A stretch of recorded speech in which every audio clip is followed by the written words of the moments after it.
Hello, ladies and gentlemen. Welcome back to Disco Elysium, where we have just found out our name is Harry Dubois. We've also had some serious psychic damage, not to mention health damage due to this chair. But we were talking to Everett Claire. Not exactly a union boss, but not exactly not a union boss, you know what I mean? Let's see. Talk about our lost gun. Seems like a bad idea, but talk about it anyway. Yes, your lost gun. His face turned serious. My best men are on it. They're turning every stone, searching every playground, asking kids, grandmas, everyone. Your gun will be found, Harry. Let me assure you of that. He winks at you. It's just a matter of time and effort. The only way to find it seems to be working with him. He might have been holding your gun hostage. Haha, could you really hold my gun hostage? Who knows? Only one thing is certain. If you work with him, you're going to get it back. And working with him might be the only way to do it. Let's be straightforward. If it means I do things for you, will I get my gun back? Damn it, Harry, that's exactly what it means, he turns to the lieutenant. I'm only kidding, of course. He's not. Of course, the lieutenant replies dryly. I understand. We help you, you help us. Okay. Well, on the upside, we got another experience point, so that's great. On the downside, we've got to help him out. Which means this has probably got to be doing. This has got to be done here. Okay, before we do this, we've got to ask this. I'm told the union is involved in local drug trade. What? He smacks his forehead, completely flabbergasted. Harry, how could you say that to me? You know I appreciate a joke as much as any jolly fat guy, but I can't take slander. Are you actually investigating this? No comment is the safest answer, I think. Harry, he sighs. You wound me, Harry, in the heart. But I trust you to put this to bed. Do what you must, and let's change the subject, shall we? Thank you for understanding. Lieutenant looks him in the eye. We will continue to do what we must. You too, Lieutenant. Tch. He chuckles suddenly. You know, I like you, but you were never my favorite. I'm a Harry guy. I'm Team Harry. None taken. The man quickly replies and turns to you. Do we have anything else to do here, Harry? Unfortunately, yes. Kim understands. And he's probably right. I hate it, but he's probably right. I'm reconsidering opening that door you asked me to open. Perhaps it will help me somehow. A fantastic chain of heart, Harry, Chipster knows. Go talk to Manana down by the gates. He'll brief you and give you the key. Just open one little door. You don't need to go in or anything. I just want that weasel to come home and see the unlocked door. That's it. Anything else we should discuss? Alright, well, I'm going to leave now, but we might talk again later. Wait, he leans and reaches into his drawer and pulls out a plastic card. You need this to get in and out through the gate. Great. Wouldn't want to be second here. Here, you're one of us now. Real red and white union man. Take care, Harry. Alright. Don't know how to take that. It's funny he's working in a shipping container. I mean, I guess it works, but it's not one of my first choices. Okay. Well, on the upside, we're going to be able to get out a lot easier than we got in. Tempted to open up the cargo that we saw before. Oh, this is over here. Hello. Musk of oil and rust comes to the chasm in front of you. Smells like blood. Nope, can't do anything with that. I'm guessing if we use the crowbar, though, we could totally do something with this. Sorry, that was in tools. Crowbar. There we go. Yeah, now it's blue. There you go. And we can get Ultra Series gloves plus 1 half-light. Okay. Might as well just use it, right? Gloves. There you go. And then I no longer need that, so put that back. There you go. There's nothing else around here. I guess we go this way. Just hit tab occasionally to make sure we're not missing anything.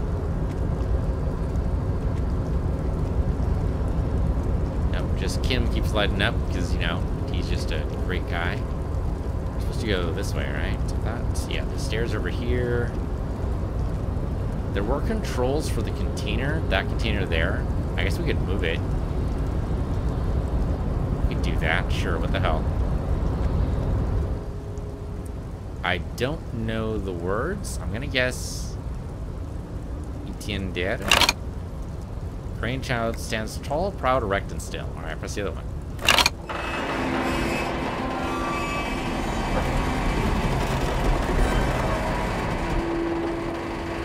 Well, that was a little loud.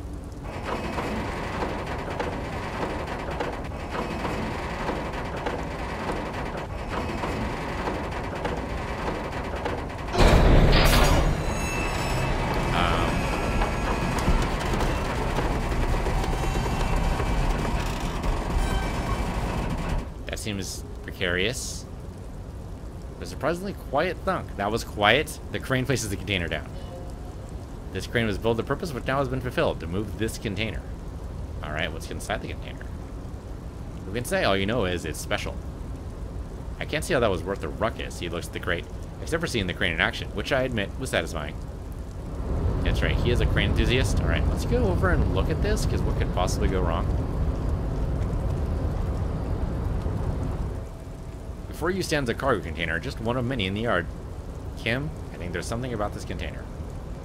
You do? Because I don't. Why not? There are a million containers here. Why are you fixated on this one? Well, I was hanging from the crane. You just picked one out because you wanted to interact with the cargo container. We're not here to interact with containers. We're here to talk to the Union, right? Let's knock. Alright, we're the shot. That was also freaking loud. Let's open the door. You attempt to turn the lock handle with no avail. The door seemed to be mechanically locked. To your left, Lieutenant continues your action with some puzzlement. Alright, what if we were to use our famous crowbar, though? It's helped with so many things in the past. And yet, not this thing. Alright. Yeah, alright. Looks like we can't do anything with this, unfortunately.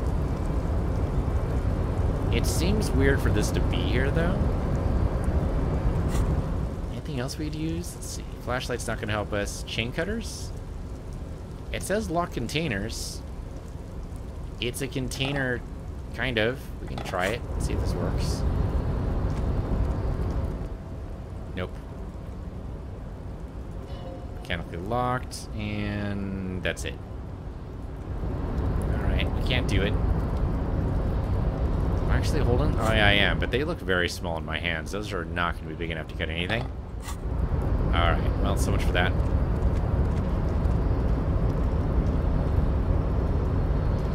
Well, I don't think we can go out the same way we came in, or can we?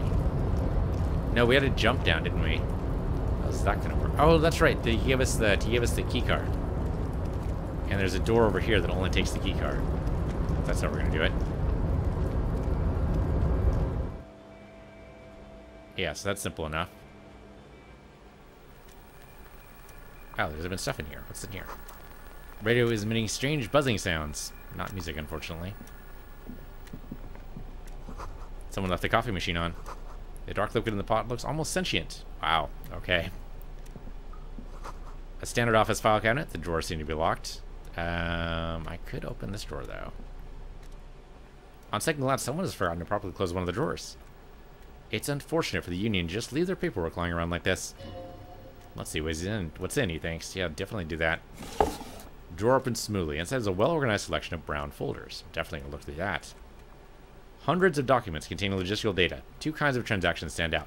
Materials coming into Revocol from the outside world, from Mundi, Grad, Ibn Ilimara. And the same materials being handed over to companies inside Revocol. Quran, Coral City, La Delta, and Jamrock are listed among the many districts where the imports are being sold. Anything interesting, though?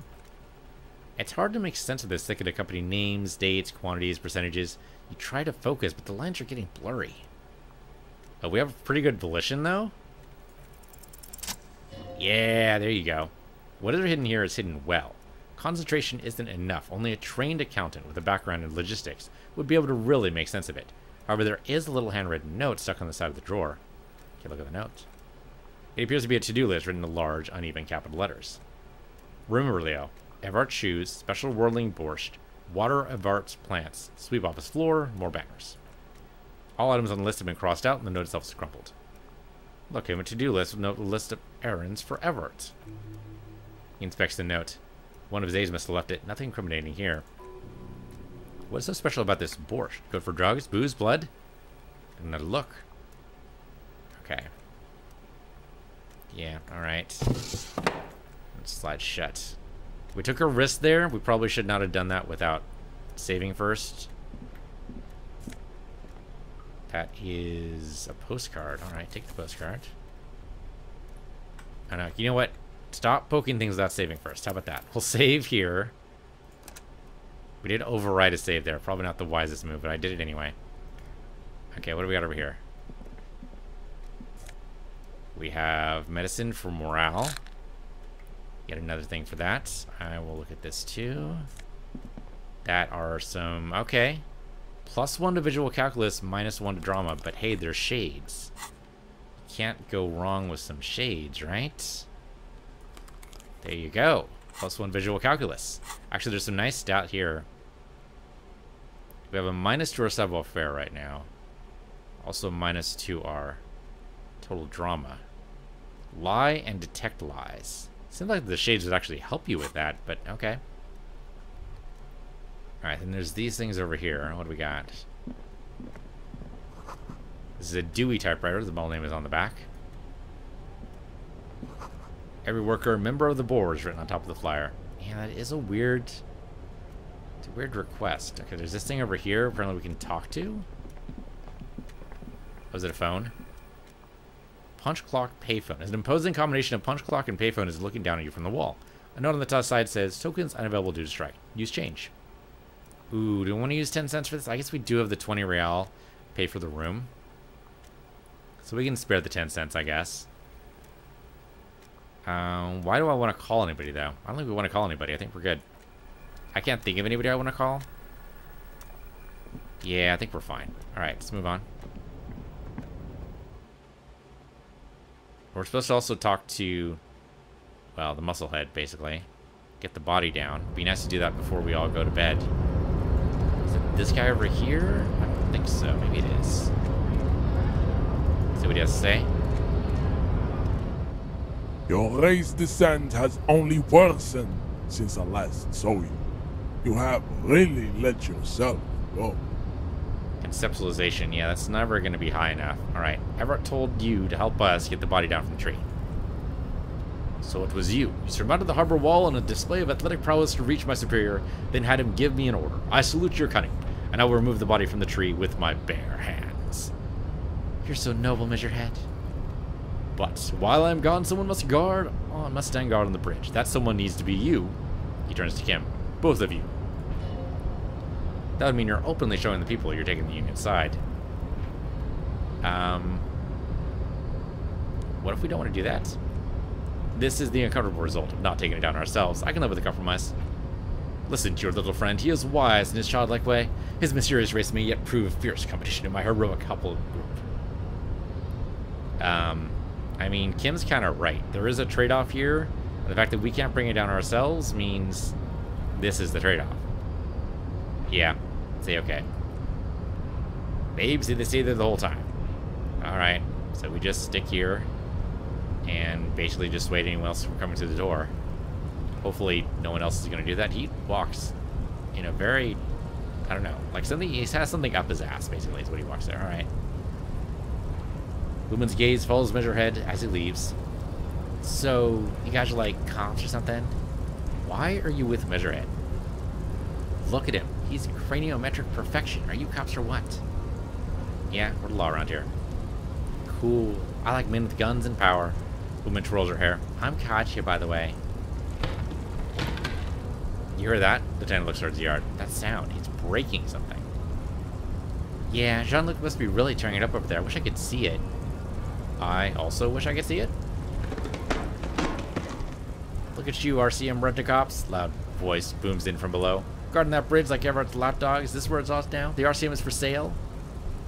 And who are you? The lieutenant fires back. What is your business here? Why are your clothes 4 sizes too small for you? I mean, it'd be kind of hilarious to do this. Now let's go for it. Yes, I'm an unbelievable corrupt cop. I'm corrupt every opportunity I get. I'm not sure Kim liked that. A shrill laughter interrupts you, echoing across Martinez. It's Kuno! Then the man turns to look behind him. At the behemoth appearing around the corner, approaching him, walking past him. Oh shit. Oh no, okay. I thought Measurehead was about to start something.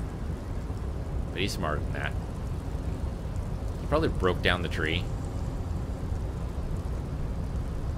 The corpse has been removed from the tree. He brushes wooden flakes off his hands. Stand down and congratulate yourself. You have sided with the race victory today. Thank you for cooperation, Measurehead. Farewell, ham sandwich. You are a Union man from now on. I mean, sad to say. I hate to say it, but as far as everyone else is concerned, yes. Yes, I am. I mean, there's nothing wrong with belonging to a union. I mean, most policemen right now are a union. There's nothing wrong with that. In fact, it helps you with your position of power. But right now, for these guys, this guy, I really suspect. I don't know what to do with that, though. We do need to go really quickly before it turns 2100. We need to go inside and pay with the novelty check for our room. Otherwise, we're going to be out on the street tonight. That cannot be good. I don't know if they're going to accept the novelty check, but then again, they do accept union. Oh, there we go. Yeah, people are here from the union, it looks like. All right, let's talk to this nice man here. Can I help you? All right. Apparently I can't do anything here. I'm going to sing karaoke. How about that? Absolutely out of the question. Absolutely in the question. First we tell us I find a sad banger, then we sing this place to shit. Okay, so another thing. I didn't, though. No, never mind. I can't seem to pay him. Maybe I need to cash the check. How do I cash the check? I don't even know how to... I mean, there's even a bank around here? I really doubt there's a bank around here. It's going to be 2100 and it's going to go to bed. Do we need to do anything else before anyone goes to bed? I don't think we need to talk to anybody necessarily. But all the loading screens have said 2100 is when everyone goes to bed.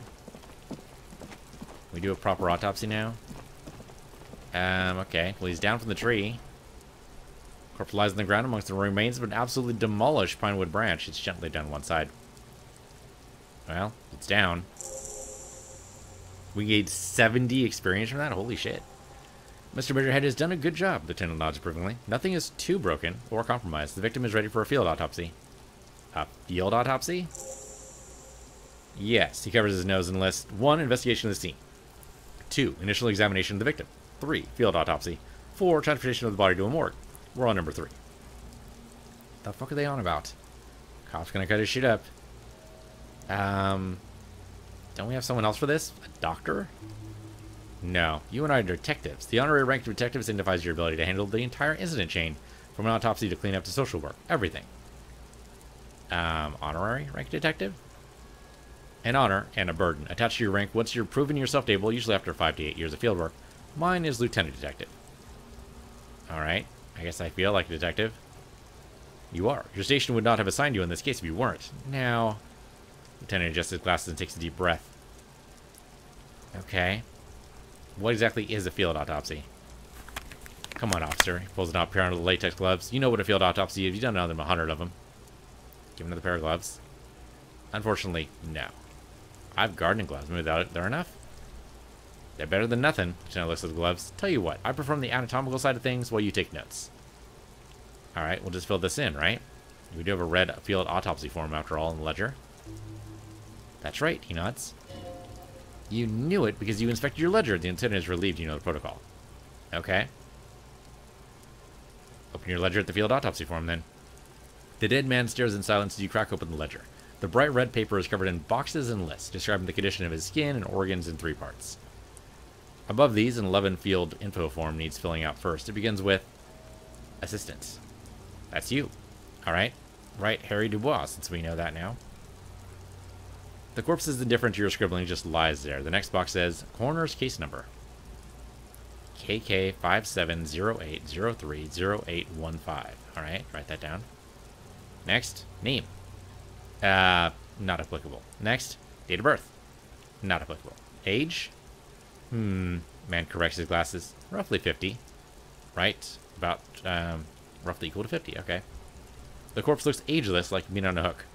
Race? Mondial? Write it down. The pudgy mess of curdled meat looks neither mondial nor anything other. Sex.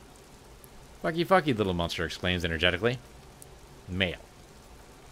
Pigs don't have sex? Okay, we're writing down male. Don't get confused. Write male. It's a very official form. Not only does he look male as a pregnant belly, nor does he look male, okay. His pregnant belly and indistinguishable face. Alright, date of death. We're still going with March 4th, 51, alright? What else? Looks over your shoulder. 9. Body identified by is not applicable. 10. Case number is the same as a coroner's case.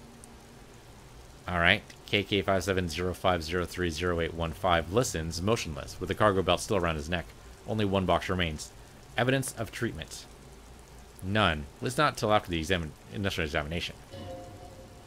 Strange word. Treatment. What exactly is treatment anyway?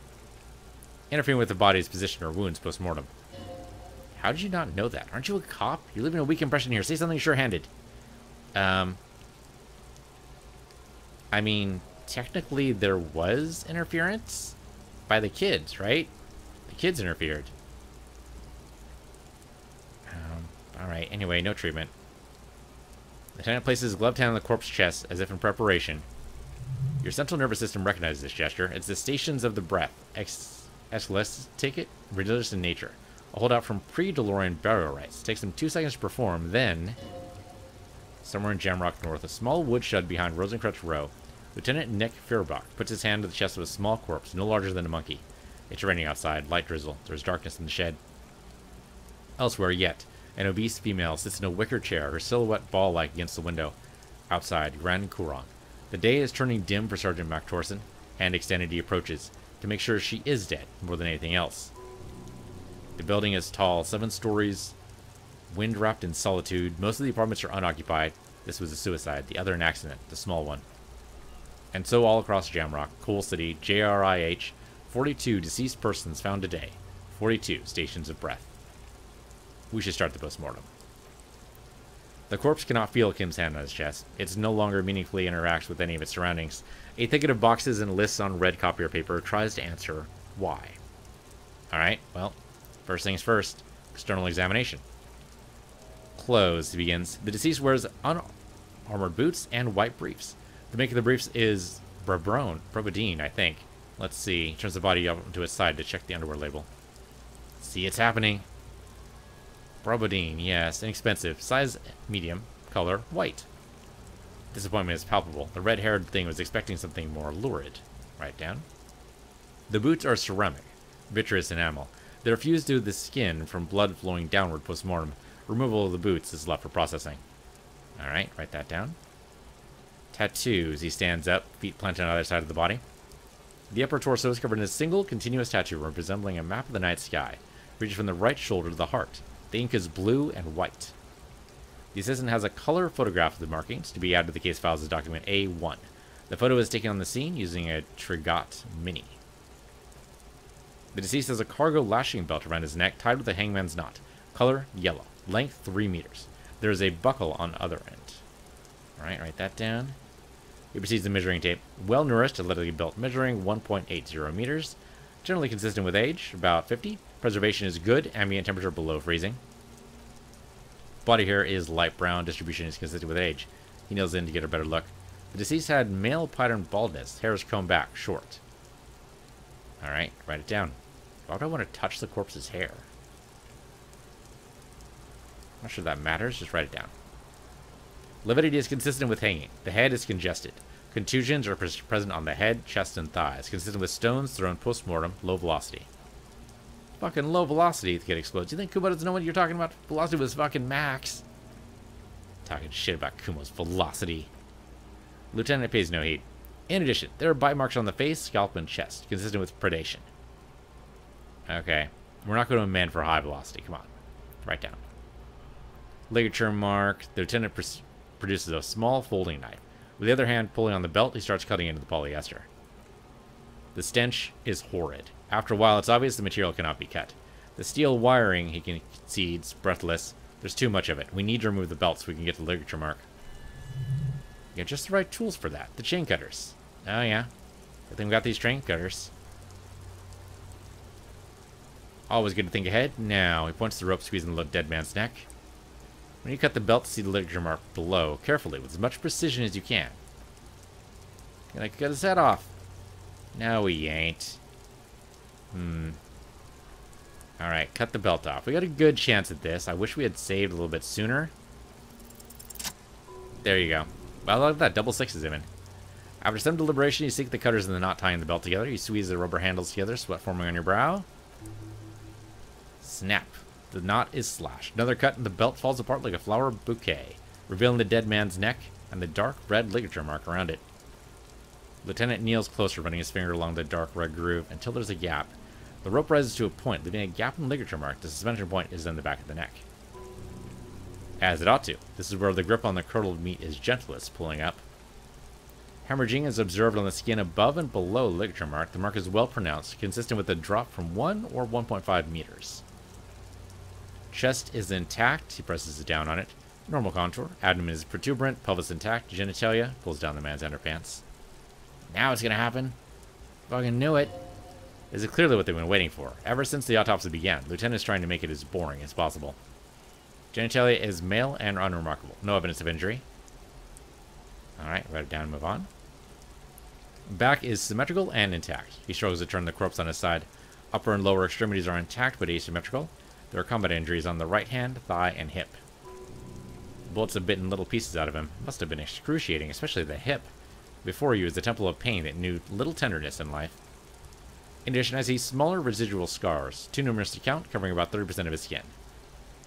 The body of a soldier, mercenary. You know, it's a bit of a real museum here. Battles, wars. Last item, hands. Takes the man's right hand in his, inspects it, moves on to the other hand. Alright, let him work. Hands are clean. He inspects the wrist. No sign of a recent struggle. That's always good to know, actually. Write it down. Turns to the side to breathe. It's not enough. He buries his face in the sleeve of his jacket. You hear a muffled voice. That's all for the external. Well done. What next? Okay. Gotta do internal examination. Central nervous system. He says and then concludes abruptly, I have nothing. Do you have anything on this man's central nervous system? You don't even have a joke. Alright, not applicable. Musculoskeletal. Purge fluid is coming from the mouth. Gets close to the swollen mouth hole, eyes squinting from the fumes. Not injury related. Eyes and tongue protuberant. Hyoid bone. Let's see. With his eyes almost closed, the lieutenant puts his hand on the dead man's throat and begins to massage it gently. A rotting smell erupts from the mouth. Purge fluid runs down his lips, black and viscous. Yeah. The hyoid bone is fractured, he says after a while. The rest of the musculoskeletal system is intact, unremarkable. Well, it should be fractured. He was hung. If they did it right, it snapped his hyoid bone that killed him. Write it down. Back hunch. This is from prayer. He begins to pry open the dead man's jaws. Respiratory system. He stops to exert more force. Both hands are used. Oral cavity shows no lesions. The victim has received dental implants, possibly after a combat wound. Mouth swollen, hemorrhaging present in meniscus of the lips and mouth. From here, it looks like the clown-faced man is screaming. The tendons of his jaw are torn apart. Hyoid ripped from the force of the lieutenant's hands. I mean, I can look it down, look inside. No scream, no sigh of relief rises from the darkness inside. It's humid there, sickly sweet air, unlike anything living. You feel like you're about to throw up again, straight in the mouth of his. No, you don't. You can keep it in. You can keep anything in.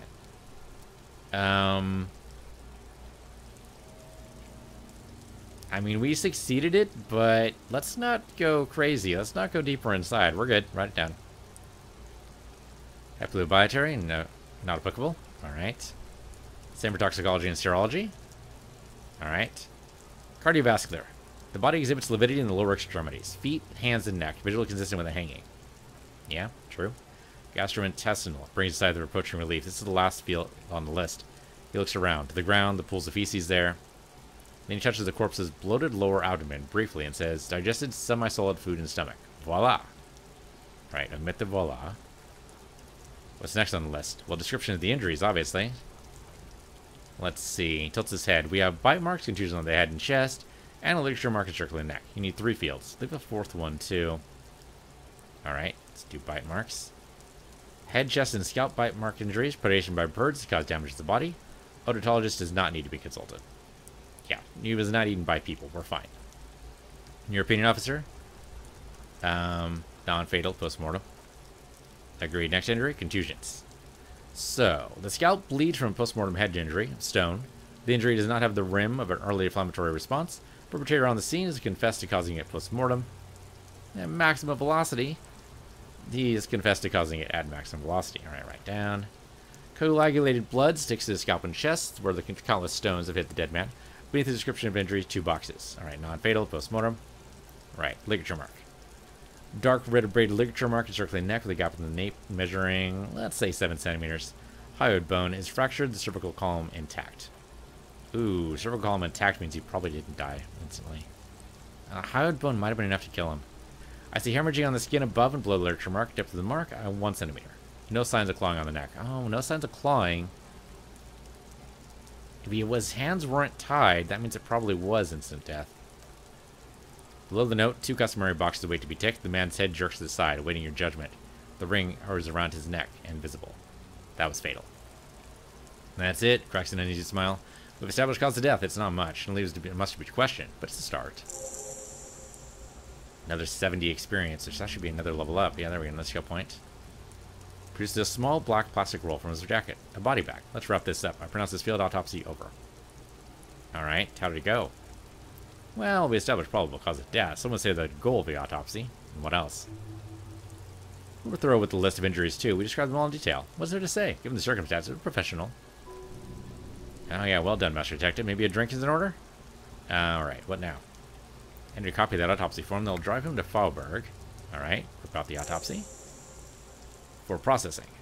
He looks at the dead man one more time, then slips the red paper in his hand, then at the corpse again. He's thinking, did I miss something? 3%. Fuck. It's not bloody well likely. Tell me something, dead man. Shit, nope. Nothing else there. When the dead man's boots would be very bad, it's fused to the skin, it's impossible. This is not going to work, but we have to try. Yeah, okay. Maybe you should be more thorough? Look under his fingernails like Kim already did? I mean, we have nothing. Yep, there's dirt on him, that's all. Did we miss something? Gut feeling there's more to this corpse. Okay, well, we're in liver mortis here. He's disintegrating. We need to refrigerate the body. If we want to conduct another examination, we need to do it fast. Okay, where do we find a fridge for the body? It would have to be industrial in size. Let's start by asking Gart to the whirling and rats. Let the frit store down the gates. If they don't know, his voice trails off and his gaze sails on Kuno. But only if all else fails. What are you looking at, Bino Man? You want a piece of the Kuno? Only if all else fails. Alright, let's hurry then. It's one task we cannot sideline. With every hour, whatever we're looking for will be harder to find. It's already pretty bad. Okay, well, we finished with Maziovian socioeconomics. Whatever good that does for us.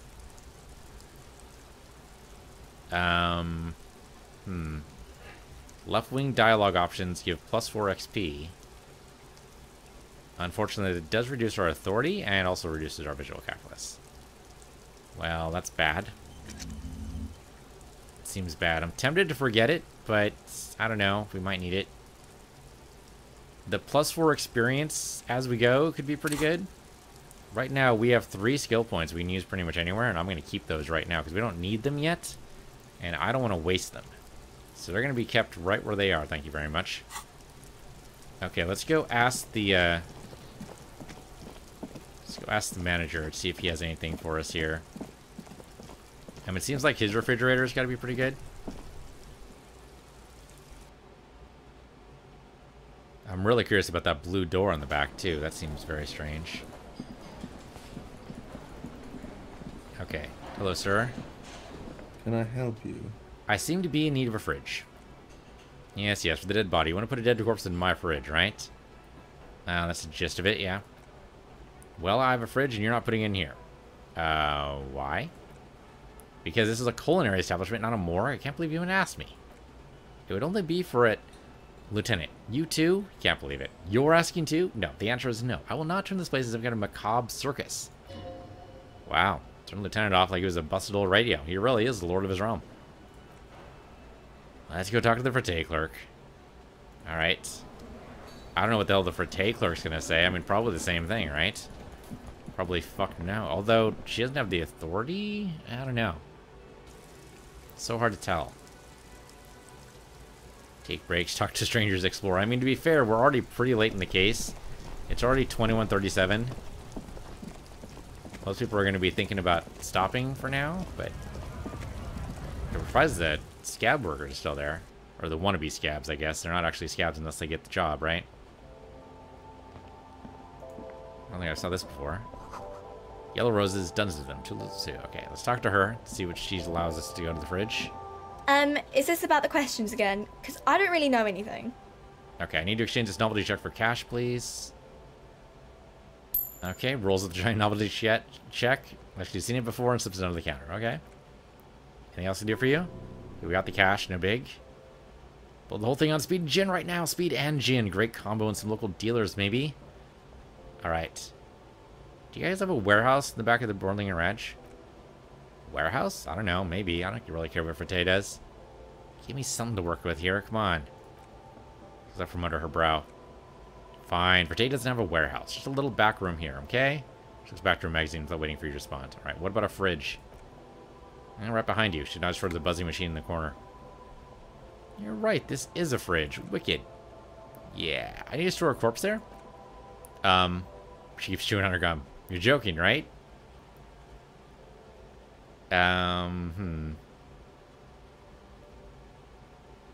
Measure the fridge with your fingers, one eye closed. Never mind, it would never fit. Or no, actually, we need to store them there. Okay. She looks at the fridge. It wouldn't even fit, you know. Now that I'm looking at it, maybe a glass-stored fridge in a public grocery store isn't the best option for storing a corpse. Yeah, well, it would have been beautiful. Yeah, I don't know. Alright, so that didn't work. So the option, I think, the other option is you go talk to... I mean, this is technically expired. Unless you don't have a free place to stay and need this every night. Okay. Well, we tried the whirling, we tried the frite, and then now we can tell Kuno or some other local kids. I don't know if we know any other local kids, so this has got to be it. Yeah, we're pretty much doomed. Alright. And the other option is to go into the, apartment complex behind the whirling? Maybe? I don't know. I don't see any other local kids around. Alright, we'll go over here.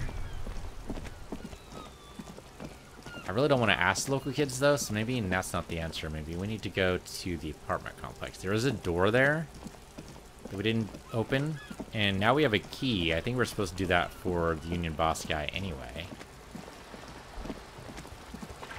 So wrap around, we'll go over there. We still need to get a ball back, too, because I threw the ball like a crazy person. So that needs to be done. I have no idea where the ball would have ended up. Oh, wait, it's over here. Hold on. Don't go too far. It's over this direction. And we could surprise her by coming up behind her. That'd be kind of funny. Can we open up this door? Is there a thing I can do? Nope. I thought there was another door here. Hold on. We were on top of the building, and I thought there was another door. And well, on top of the building is a bunch of different other options. There might have been upstairs or something. Yeah, there's nothing else back here. Trash can there I can't get to.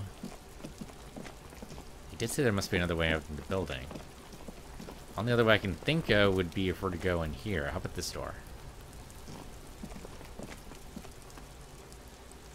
Hey, that must be it. The basement door is weather worn. The copper nails holding the upholstery in place have turned green from sea air, and there's a knocker shaped like a lion's head. That's probably the door I've mentioned. I mean, you still need to get the key from this manana first, though. Oh, that's right. Manana has the key. Okay, so before we do that, we need to talk to the kids. I suppose we can talk to this kid first. Hey, kiddo. Are you trying to sneak up on me? Come to slit my throat in my sleep. Pigs come to take me out. Trying to snuff me out. If anything, you're afraid she'll take you out one day. Alright. Are you sleeping right now? Don't be clever with me, pig. You think you're so clever. I apparently can't ask her about the fridge, so that's not a thing. The other option would be, like... we could move it to the boat. Also, I suppose there is this kid up here. Hello again, officers. Nope, can't do anything with you. Alright. I mean, Kuno's really last resort. Rather not do that if we can avoid it. Let's talk to this lady. You're back. Good. What can I help you with? Nothing about a fridge, but I have talked to Everett Clare. How did you like, Mr. Clare? Finally time to choose sides. Alright.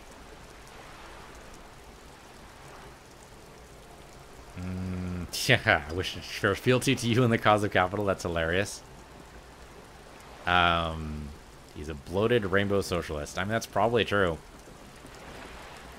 Oh, come on now. He's useless. How else would he stay in power all these years? Oh, wait, actually. He answers your own question.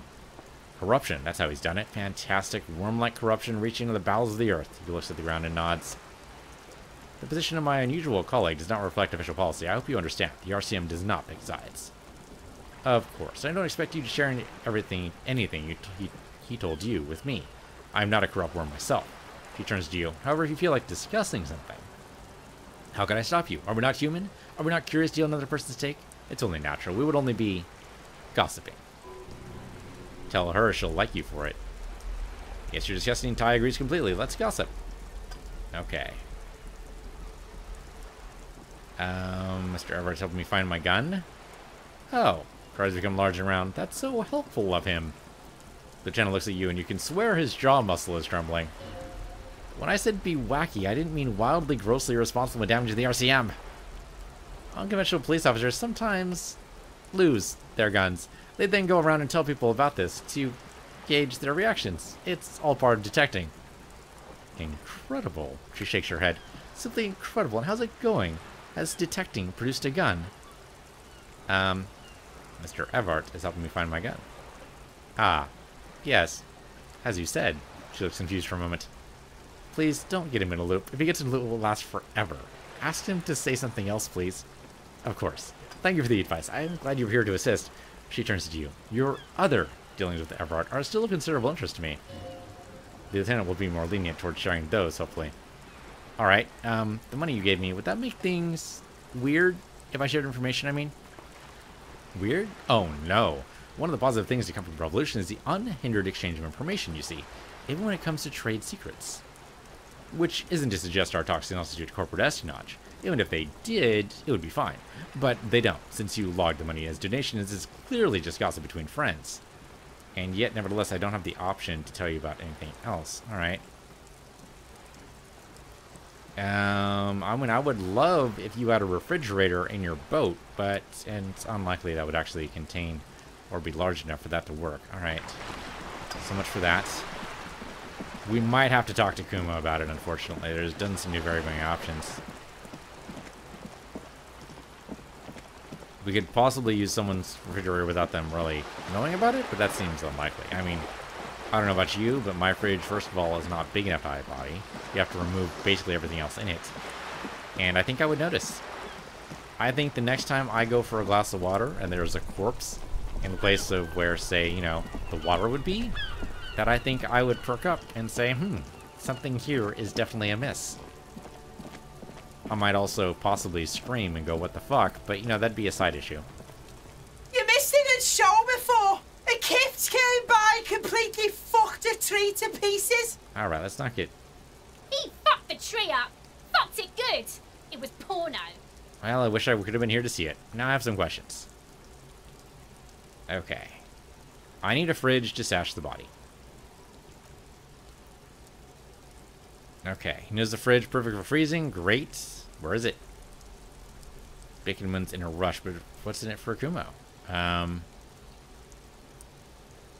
Alright. Red check cannot be redone. Alright. Corporate yard, does you have civic pride? Alright, all civics and shit. Yeah, can't buy them. Alright. I'll pay you for this information one day? No. Alright, don't help me right now. I found your shack. Maybe that'll help. You found Kuno's secret door to Kuno's secret shack? It was closed for 5,000 years. How the fuck did you get in? I phase shifted through the roofing material. Oh, before we go on with that, let's talk about how you said it was some roofing material some guys left behind. That was a lie. That's past. You and Kuno are now. Talk about how you opened the secret door. I phase shifted through, obviously. Get the fuck out of here. You can't do that. You can't do that. They're trying to fuck you again. Pigsty can't take place. You can't do that teleport shit. How'd you get in there? I found the plate covered with powder residue. What do I think about that? That's where Kuno gets his daily hit of the electric shoot of Shazam. Kuno rides the fucking lightning in there. Bet you'd like to ride the lightning too, wouldn't you? You feel tired and old, but you could have that sparkle in your eyes. What's the tube of magnesolum? It's a vitamin. Does she know anything? Looks at you like you just pointed at the sun and that's what it was. You could use some. It's magnesium, right? Yeah, it's the mag. You fucking need that shit to stay on top of your game. Kuno goes through that tube a day. Rips mag like a motherfucker. You could use a barrel. Okay. It's just magnesium. Don't mystify it. You're not getting this, pig. It completely takes away the hangover. It's like you didn't do anything. Like you stayed home playing with your choo-choo. Okay, you're gonna OD and you're gonna fucking die. I mean, he's probably not wrong. What's with the pig head? Oh, that? Picks a bit of dirt from his fingernails. Kuno decapitates pigs. There's a Kuno demo tape.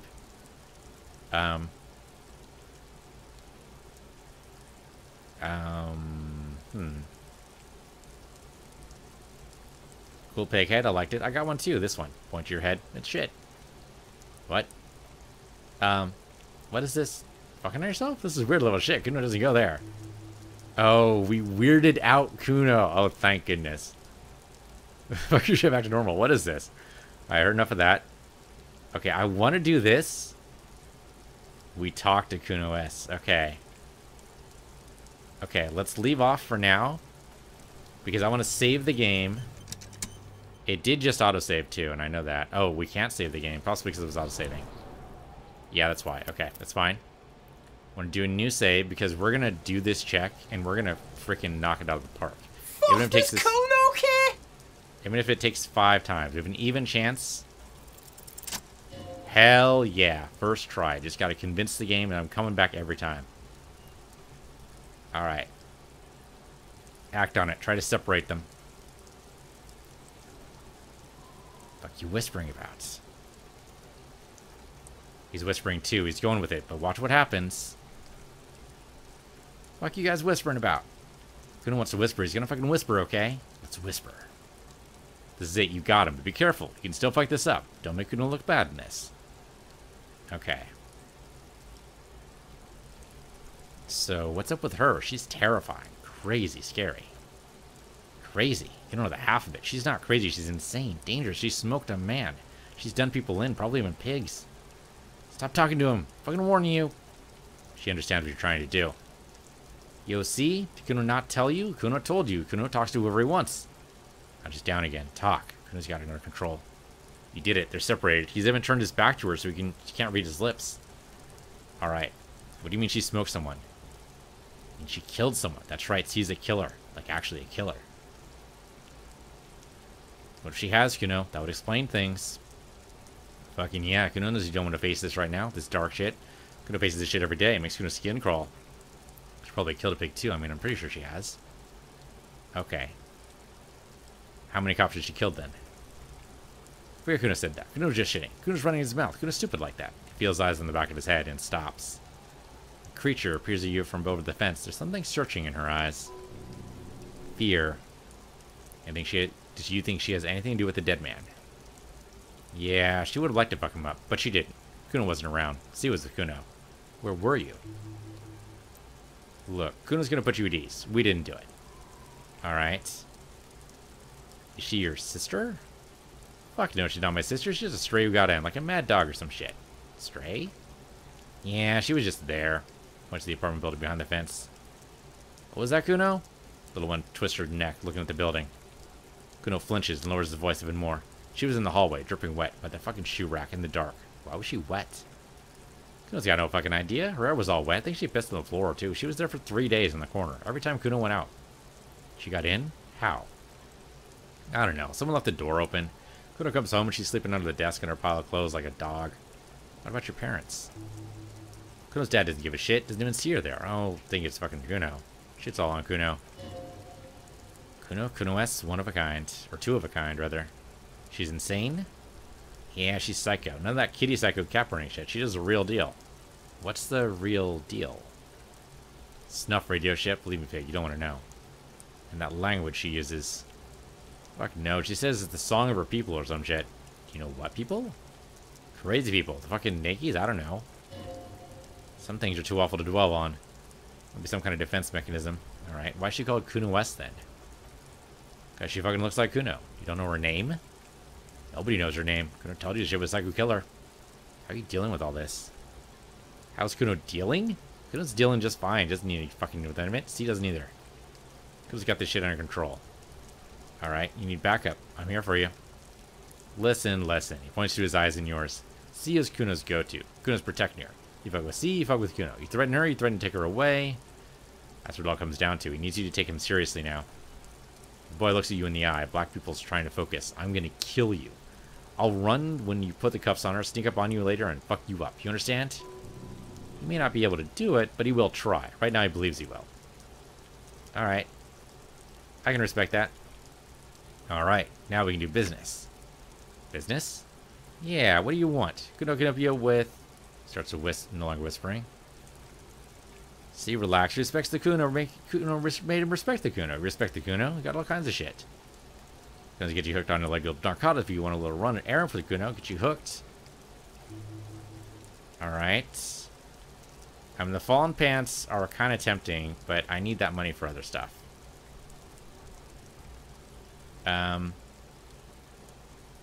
Talk about your shack again. Except that's not anything I need right now. I want the fridge. Except it's not actually an option right now. Okay, Kuno's dad are major suppliers. We're getting lightning on. Problem is, Kuno says dad a little falling out, and junkies are climbing Kuno's door. She's going mad. Gotta throw dirty Popo Man at it. Okay. Dirty Popo Man is you. And there's Kuno's violent dad on steroids. Kuno's dad does steroids and speed. He take Kimi into half the speed. Alright, who's your dad? Dad's a fucking monster. He's the most violent man in Revocall. He doesn't give a shit about a single thing he drinks, too. Sure you can take on the most violent man in Revocall in your condition? How much material are we talking about? Like half. Half of what? A baggie, but like in this vial. Not very much material at all. We can talk about half a G. This shit is giant, grade A shit, so clean you can barely even see it. You can barely see it because there's barely any. Okay, this is what's gonna happen.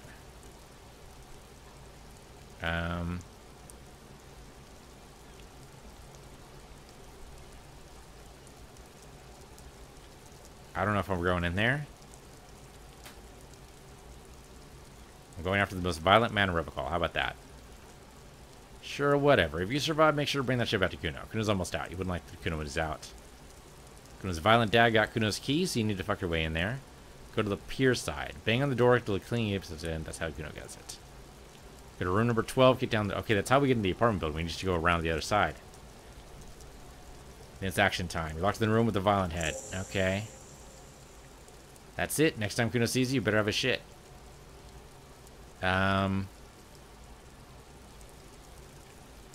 on, Kim. We need to take drugs away from a minor. Okay, then. We're not buying the pants. Sadly, the fridge thing didn't seem to be an option.